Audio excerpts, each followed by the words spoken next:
আসসালামু আলাইকুম। লাউ দিয়ে চিংড়ি, লাউ দিয়ে ইলিশ অসাধারণ, এর কোনো তুলনাই হয় না। তো আমি আজকে লাউ দিয়ে ইলিশ মাছ রান্না করব। আর এই ইলিশ মাছটা ছিল একদম ছোট একটা ইলিশ মাছ ছিল। ইলিশ মাছের শুধু মাথা, লেজ, কাটা দিয়েও কিন্তু লাউ রান্না করা যায়। তো যেহেতু এটা একটা ছোট ইলিশ মাছ ছিল, আমি সেটাই রান্না করে দেখিয়ে দিচ্ছি।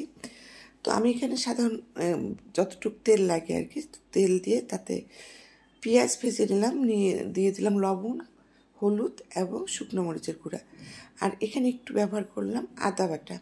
আমি কিন্তু লাউয়ের মধ্যে কখনো জিরা বাটা বা রসুন বাটা ব্যবহার করি না, মানে ইলিশ মাছের মধ্যে, লাউয়ের মধ্যেও করি না সচরাচর। তবে ইলিশ মাছের মধ্যে কখনোই আমি জিরা বাটা দিই না, কারণ জিরা বাটা দিলে ইলিশ মাছের ফ্লেভারটা ভিন্ন হয়ে যায়। তো মশলাটা একটু ভেজে আমি ইলিশ মাছটা দিয়ে দিলাম এখানে। দেখতেই পাচ্ছেন খুব একটা বড় ইলিশ মাছ না, মাঝারি সাইজের একটা ইলিশ। তো সামান্য পানি দিয়ে দিলাম, দিয়ে এখন একটু যতক্ষণ মাছটা নরম না হয়ে যায় ততক্ষণ নেড়ে চেড়ে একটু কষিয়ে নেব, কারণ মাছটা যখন নরম হয়ে যাবে তখন নাড়তে গেলেই কিন্তু ভেঙে যাবে। তো মাছটা কষানো কিন্তু আমার হয়ে গেছে, আমি এখন মাছগুলো উঠিয়ে রাখবো।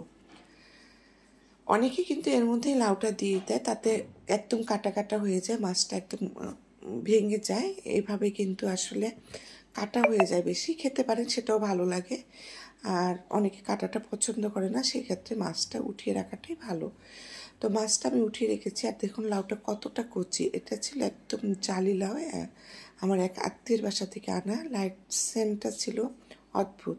এখন বাজারে লাউগুলো যেগুলো পাওয়া যায় সেখানে কিন্তু এতটা সুন্দর একটা ফ্লেভার যে আছে, লাউয়ের একটা মিষ্টি ফ্লেভার, সেটা কিন্তু পাওয়া যায় না। আর এটা ওরা বাড়িতে করেছিল শুধু গোবর এবং ছাই দিয়ে। অসাধারণ, লাউটা মানে বলক উঠতে উঠতে সেদ্ধ হয়ে গেছে। এরই মাঝে কিন্তু আমি লাউটা দিয়ে একটু কষিয়ে নিয়েছি, আর লাই গা থেকে পানি উঠেছে এরকম। তো লাউটা এইভাবে একটু নাড়াচাড়া করে নিলাম, বেশি নাড়াচাড়া করলে আসলে ঘাটির মতন হয়ে যাবে। আর আমার কাছে মনে হয় এরকম একটু গোটা গোটা থাকবে, আস্তে আস্তে কাটাটা আমি যেই আন্দাজে কেটেছি এরকমই থাকবে, ভালো লাগবে।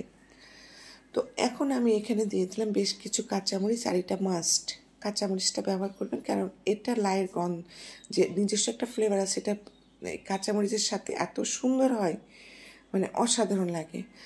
তো সেটা দিয়ে আমি এই যে কষিয়ে রাখা মাছটাও দিয়ে দিলাম। আর এখন সামান্য একটু থালিটা ধুয়ে পানি দিয়ে দিব, যেটাকে বলা হয় যে 2 চোল আর কি, মানে হাফ কাপেরও কম।